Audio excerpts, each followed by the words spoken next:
તો મિત્રો ઓડિશા ભુવનેશ્વરથી આપણે ગાડી ભરીને નીકળી ગયા છીએ, પણ ક્યાંની ભરી છે જાણવું હોય તો વિડીયો તમારે આખો જોવો પડશે। તો મિત્રો તમને ખબર જ છે કે આગલા વિડીયોમાં જોયું હતું કે તમે આપણે છત્તીસગઢમાં એન્ટર થઈ ગયા હતા અને છત્તીસગઢમાં હોટલે હોઈ ગયા હતા। તો હવારમાં શાનો સબડકો મારી નીકળી ગયા હતા અને આવી ગયા હતા રાયપુર સિટીમાં। તો રાયપુર સિટી આપણે પાર કરવાનું હતું ને બપોરના વાગ્યા હતા 2 અને આપણે રાયપુર સિટી પાર કરતા કરતા આપણે ઉભા રહી ગયા હતા ડીઝલ નખાવવા માટે પેટ્રોલ પંપે। ડીઝલ નખાવી એટલી વારમાં તમને બધાને કહી દઉં કે જે કોઈ મિત્રોએ આપણને ફોન કરીને મેસેજ કોમેન્ટ કરીને કીધું છે કે વિજયભાઈ તમારી ગાડી ભરાઈ દેવી ને તમારી ગાડી ભરવાનું સેટિંગ કરાવી, તો બધા ભાઈઓને દિલથી થેન્ક યુ ભાઈ, દિલથી આભાર ભાઈ। તો આપણે છત્તીસગઢમાંથી એન્ટર થઈ ગયા હતા મહારાષ્ટ્રમાં અને મહારાષ્ટ્રની ચેકપોસ્ટ આવવાની હજી બાકી હતી, પણ ભાઈ સસમા બસમાં લગાવીને બંકો બેસી ગયો હતો અને આવી ગઈ હતી મહારાષ્ટ્રની બોર્ડરને સડાવવાની હતી કાંઠે। આપણે તો સડાઈ દીધી ગમાઈને કાંઠે, કેમ કે આપણી ગાડીમાં ઓવરલોડ હતો નહીં। 2740 કિલો આવ્યો ગાડીનો માલનો બેયનો થઈ ને। પછી સાંજે 6 વાગે આપણે ઉભા રહી ગયા હતા એક રાજસ્થાની હોટલે, કેમ કે આપણા પેટમાં કૂતરા બલાડા બોલતા હતા, એટલે કૂતરા બલાડા તો બોલ જ નહીં, કેમ કે સવારના આપણે જમ્યા નહોતા। તો આપણે પછી ચા નાસ્તો કરીને પાછા રોડે ચડી ગયા હતા અને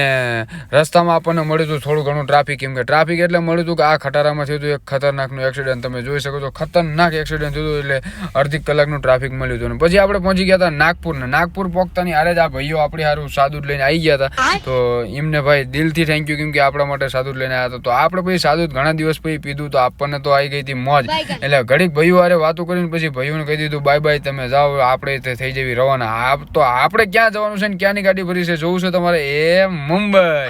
તો મુંબઈ જવાનું છે ને મુંબઈ કઈ જગ્યાએ જવાનું છે જોવા માટે ફોલો કરતા જાઓ, મજા આવશે।